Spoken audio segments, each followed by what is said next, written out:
It feels like being erased piece by piece in your own home. The feeling had been a vague whisper for weeks, a cold draft in a sealed room, but today it became a scream.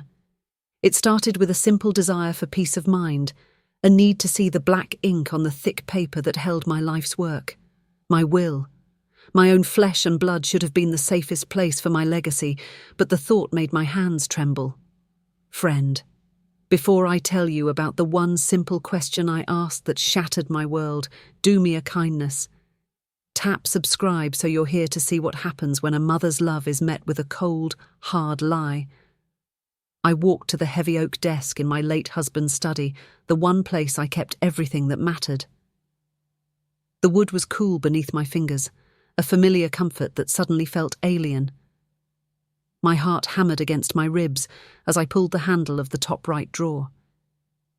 It was where the will had lived for 20 years, nestled beside my marriage certificate and my husband's military medals. I pulled it open. Empty space. Not just empty of the will, but of everything. Only a few old, forgotten letters lay at the bottom, like bones in a picked clean carcass. My breath caught in my throat. It wasn't just misplaced, it was gone. I found my son, David, in the living room, scrolling on his phone as if the world wasn't tilting on its axis. I held onto the doorway to steady myself, forcing a calm I didn't feel. I told myself it was a simple mistake, that he'd moved it for safekeeping and forgotten to tell me. But a deep, cold part of me, a part I had ignored for too long, already knew it wasn't a mistake. The lie was already there, hiding behind his eyes before I even spoke a word. This was the moment everything would change, the moment before the earthquake. I kept my voice light, the way a mother does when she doesn't want to start a fight. "David, honey," I began, "I can't seem to find my will. Have you seen it anywhere?" He didn't look up at first, his thumb just swiping. Then slowly he lowered the phone and turned his head. His face was a mask I'd never seen before, all the warmth and love I'd poured into him gone, replaced by something flat and cold.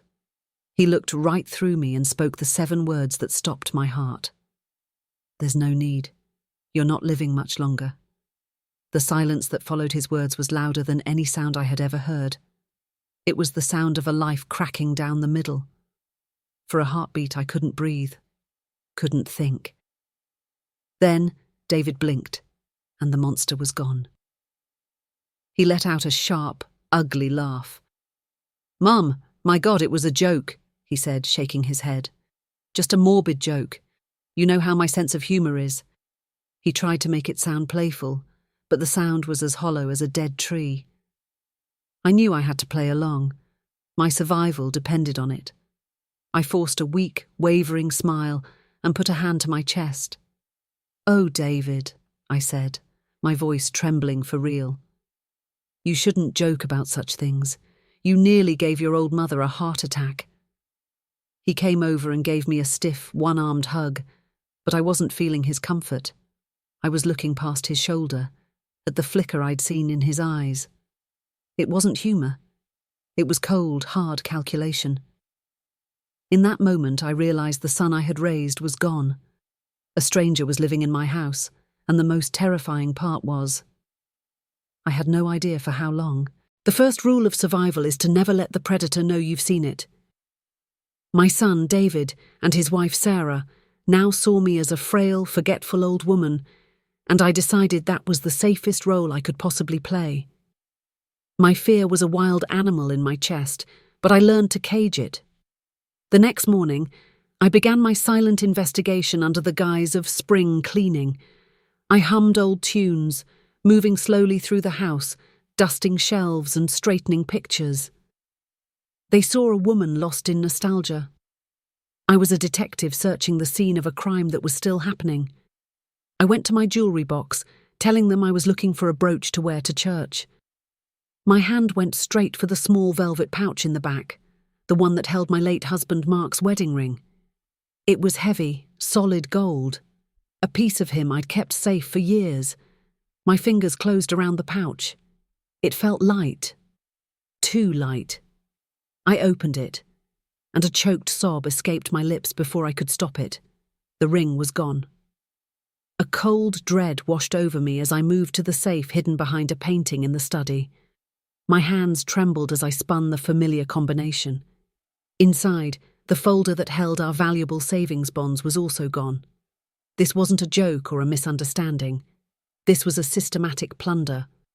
The empty safe confirmed my deepest fear. I was in danger. His chilling words, "You're not living much longer," weren't a joke. They were a statement of intent. My life was now a performance, and every line, every gesture, had to be perfect. So, I began to fade. I'd leave my reading glasses in the refrigerator. I'd ask my son, David, what day it was 3 times in a single hour. I let my hand tremble when I poured my tea. I became the woman they wanted me to be, confused, vulnerable, and losing her grip on reality. The hardest part was watching them. I would catch them exchanging small, triumphant glances when I'd forget a conversation we'd just had. One afternoon, I saw Sarah watch me struggle to remember a neighbour's name, and the faintest smile played on her lips. They weren't just impatient. They were enjoying it. They were savouring my decline like a fine wine. It was in those moments that the hurt inside me began to curdle, changing from fear into something harder, colder. They thought my mind was made of glass. They had no idea it was turning into steel. That night I decided to push my performance further. After dinner, I fell asleep in the big armchair in the living room, a book open on my lap. The house grew quiet, the only sounds the ticking of the grandfather clock and the distant hum of the refrigerator. I kept my breathing slow and even, listening. An hour passed. Then I heard it. Whispers from the kitchen. It was my son David and his wife Sarah. They must have thought I was sound asleep, dead to the world. His voice was a low murmur, laced with anxiety. "What if she finds out about the bonds?"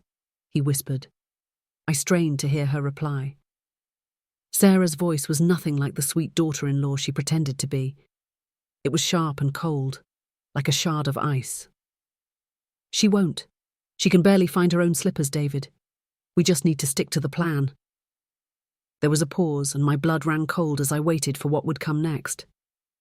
Then I heard Sarah say the one word that confirmed everything, the one word that felt like a death sentence. Patience. The word patience echoed in the silent house, and I knew I was utterly, terrifyingly alone. David was a stranger, and Sarah was a snake coiled in my home. Going to the police was impossible. I had no proof, only whispers in a dark kitchen and a coldness in my son's eyes. They would see a confused old woman. I needed someone who knew the real me, someone who would hear the scream beneath my rambling words. There was only one person on this earth who could do that. My sister, Linda. The next afternoon, while David was in the yard, I accidentally fumbled with my phone.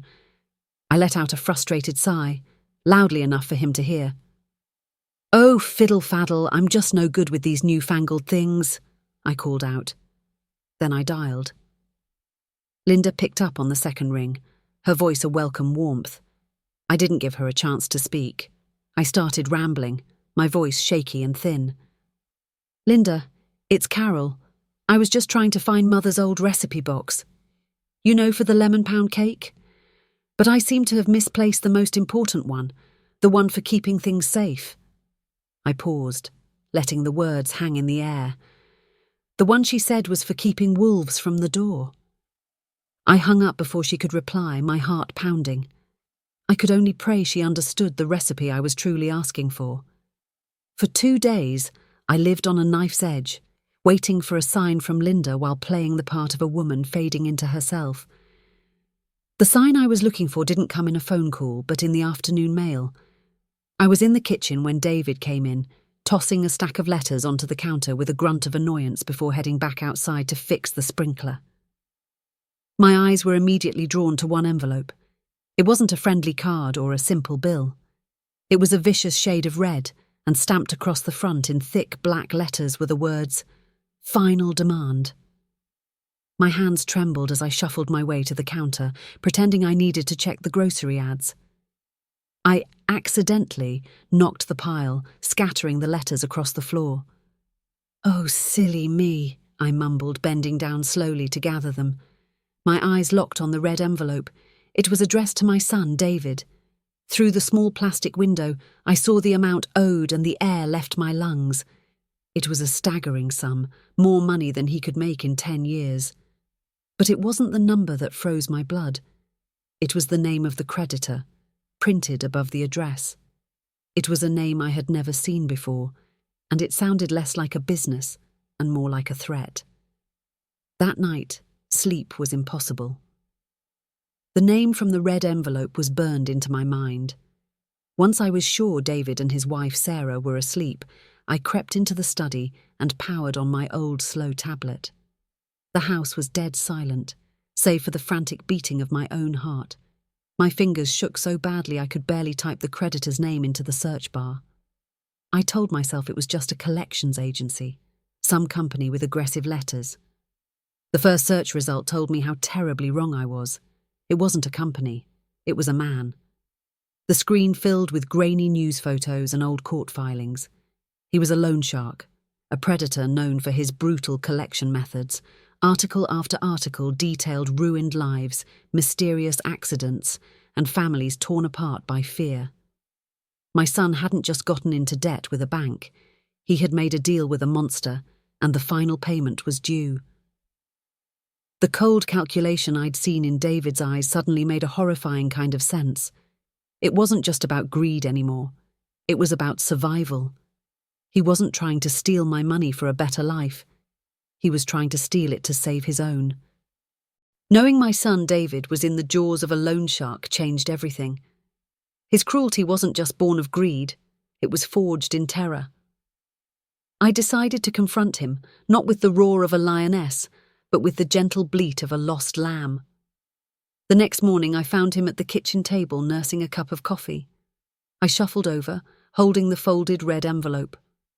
"David, honey," I said, my voice soft and trembling. "I found this on the floor. It looks so frightening. Is everything all right? You know you can tell your mother anything." He flinched, his eyes darting to the envelope like it was a snake.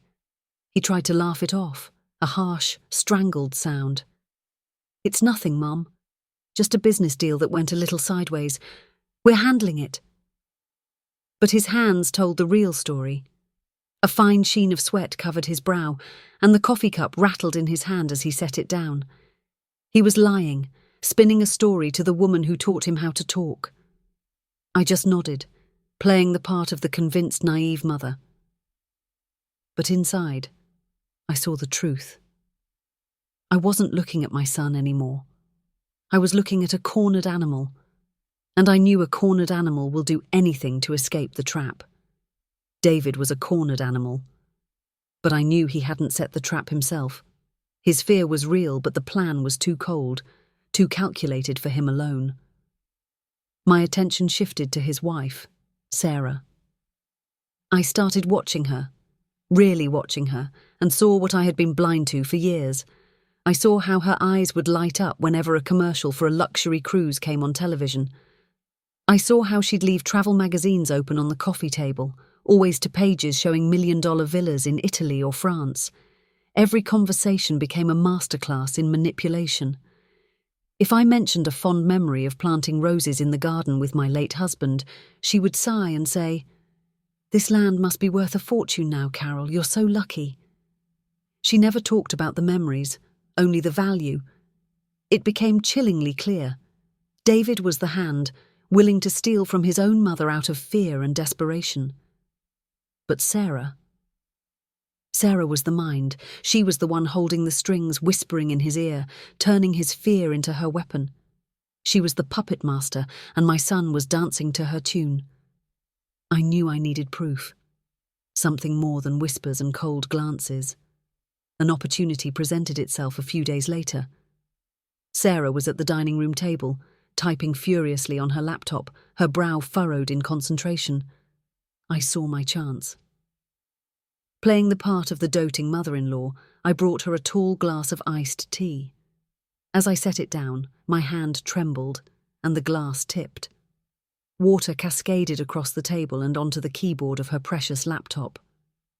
She shrieked, jumping up and grabbing the machine. "Mother, look what you've done," she cried, her voice a mix of fury and panic. "Oh dear me, I am so sorry," I said, rushing to her side. "Let me help you dry it."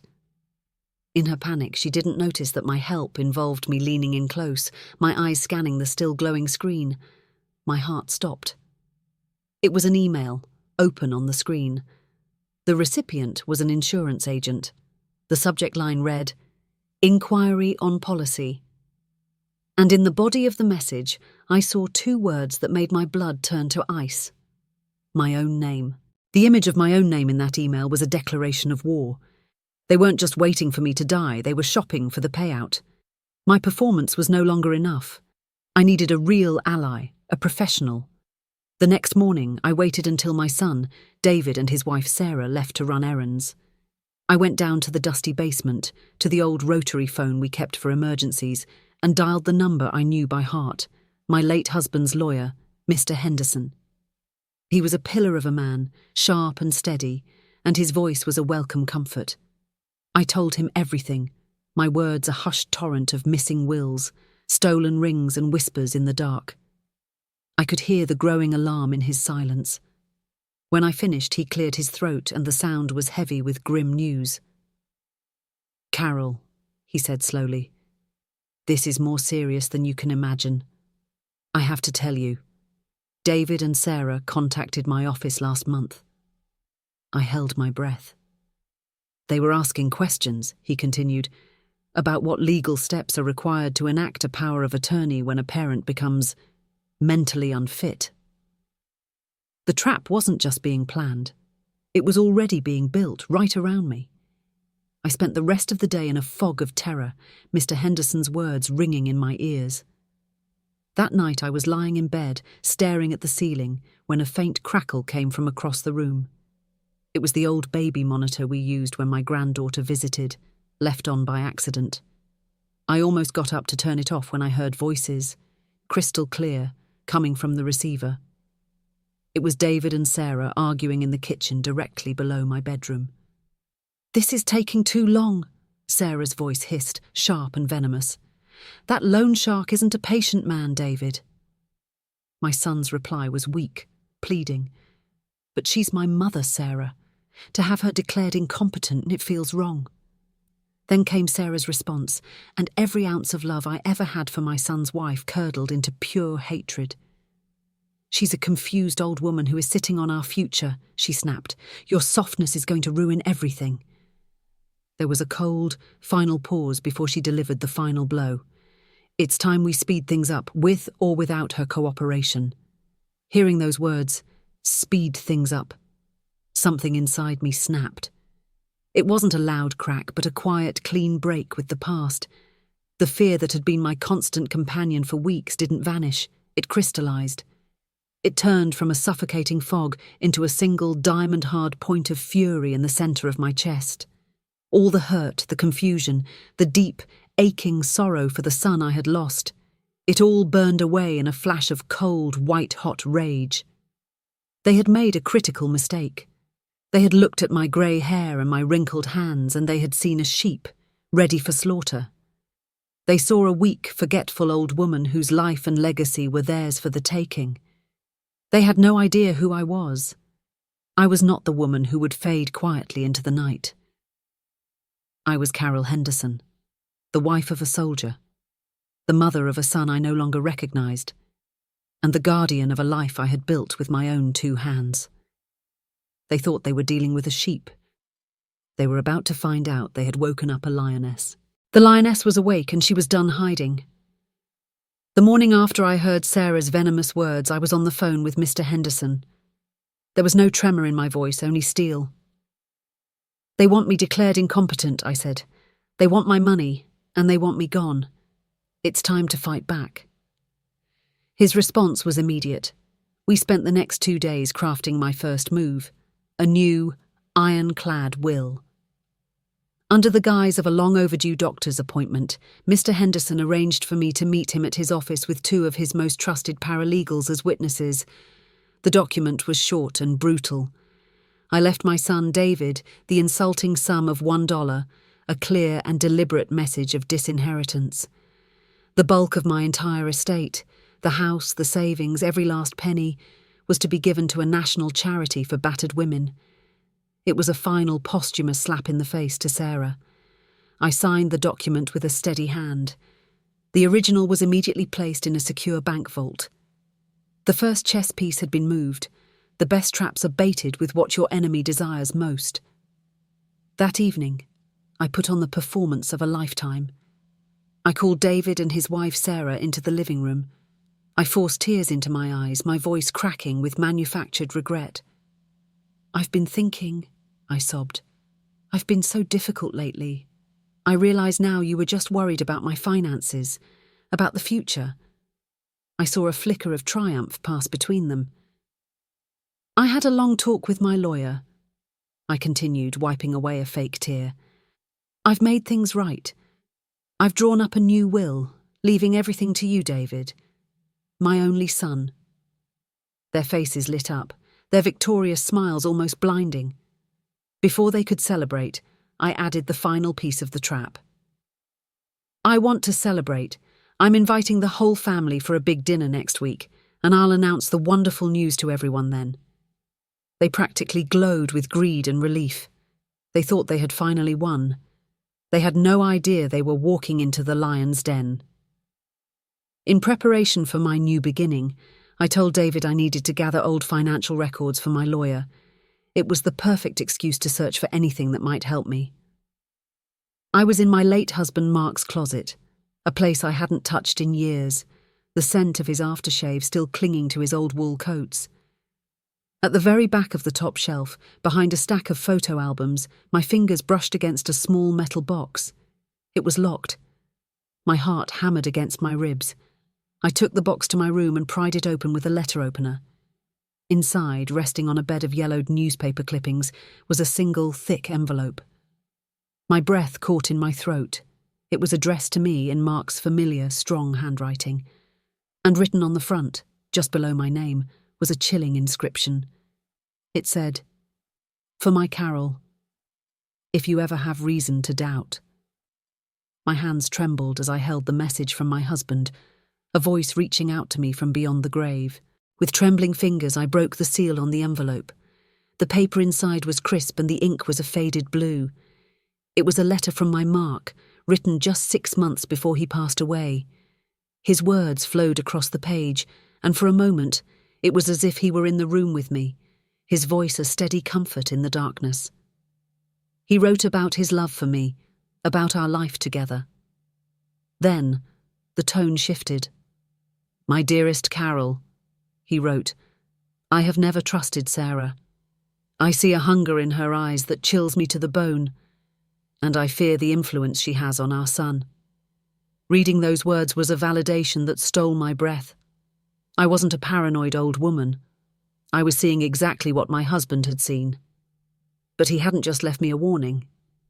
He had left me a shield.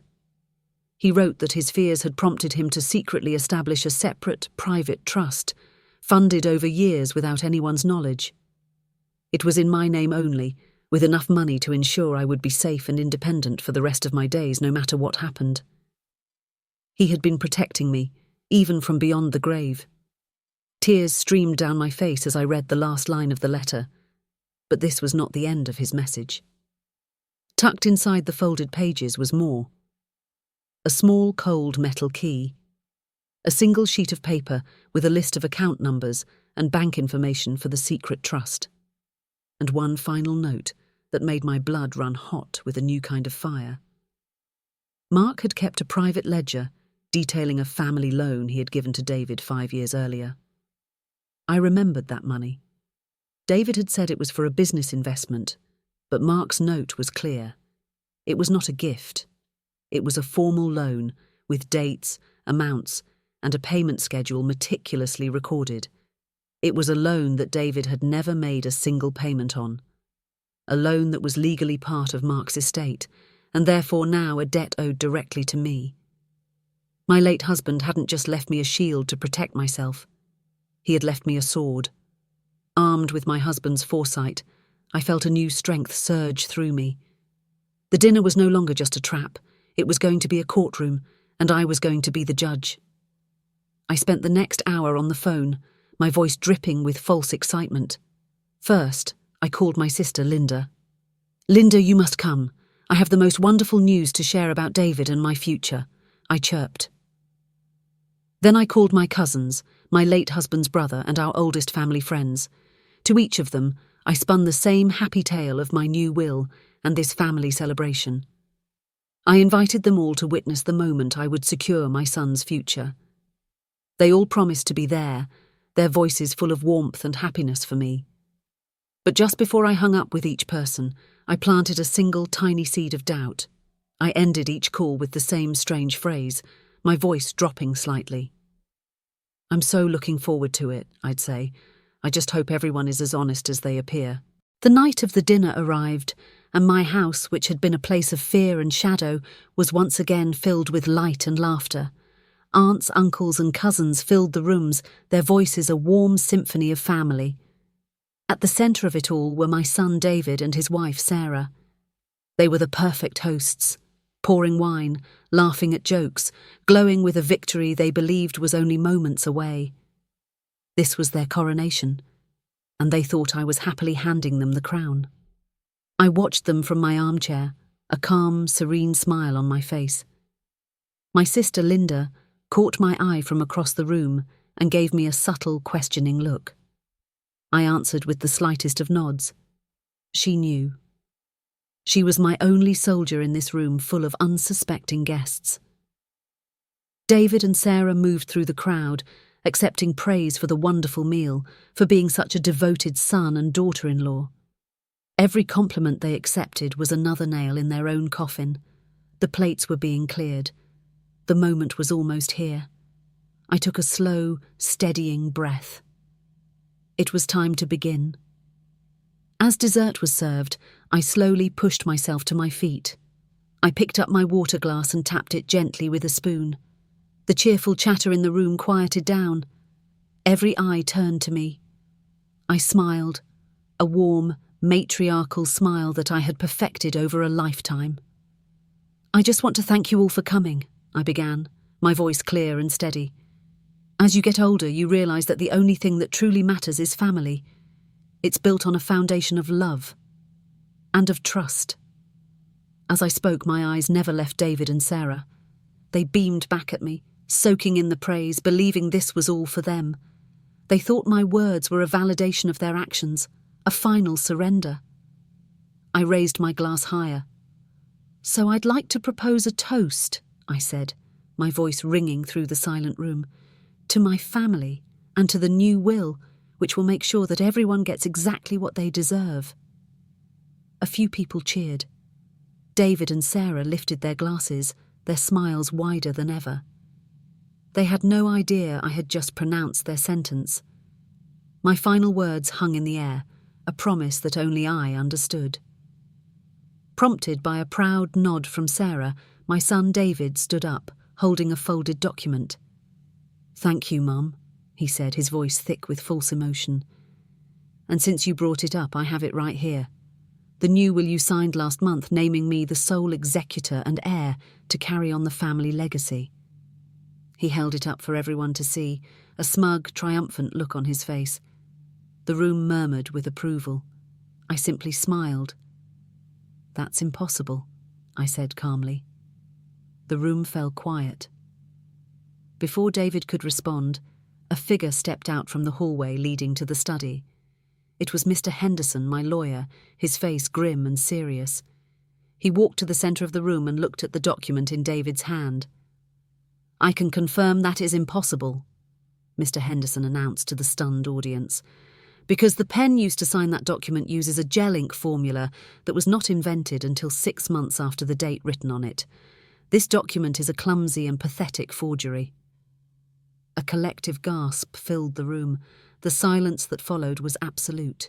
As the accusation of forgery settled over the room, chaos erupted. Family members were on their feet, shouting questions, their faces a mixture of confusion and horror. In the midst of the noise, a sharp electronic buzz cut through the air. It was my son David's phone, vibrating on the dining table. He stared at it, his face pale. He ignored it. It buzzed again, insistent and menacing. All eyes turned from the forged will to the buzzing phone. I looked at my son, my expression calm. "You should probably answer that, David," I said, my voice cutting cleanly through the commotion. "I believe his name is Mr. Petrov." The name meant nothing to my family, but to David, it was a thunderclap.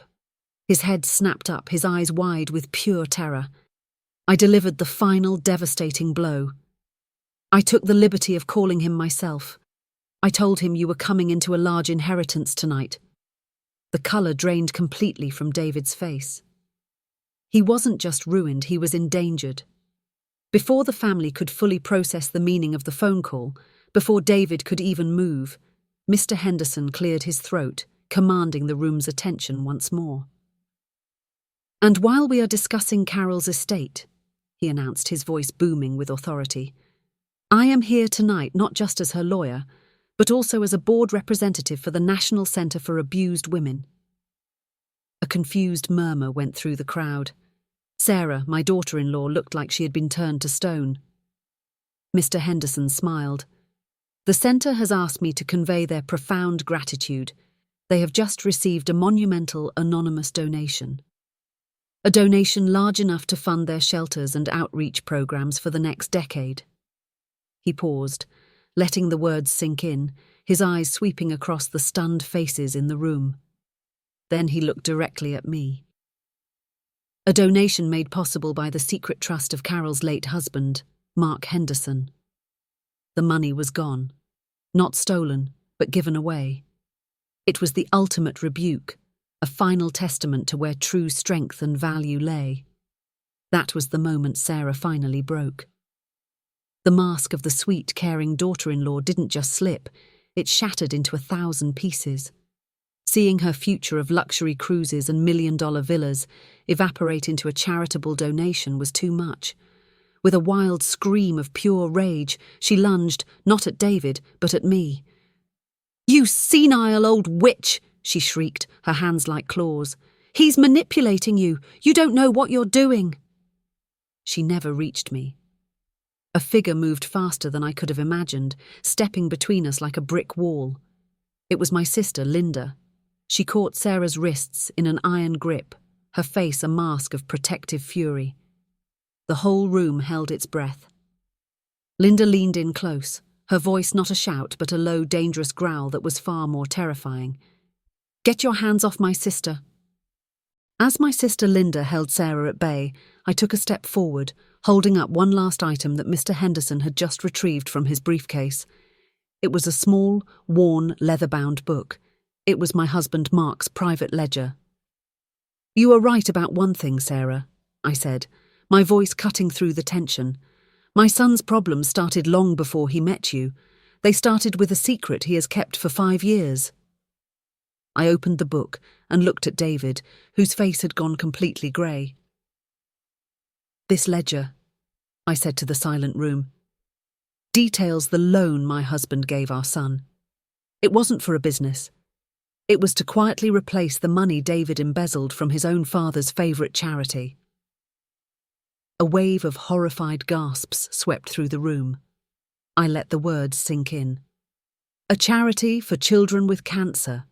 He didn't just betray his mother, he stole from sick children to cover his own mistakes and betrayed his father's legacy.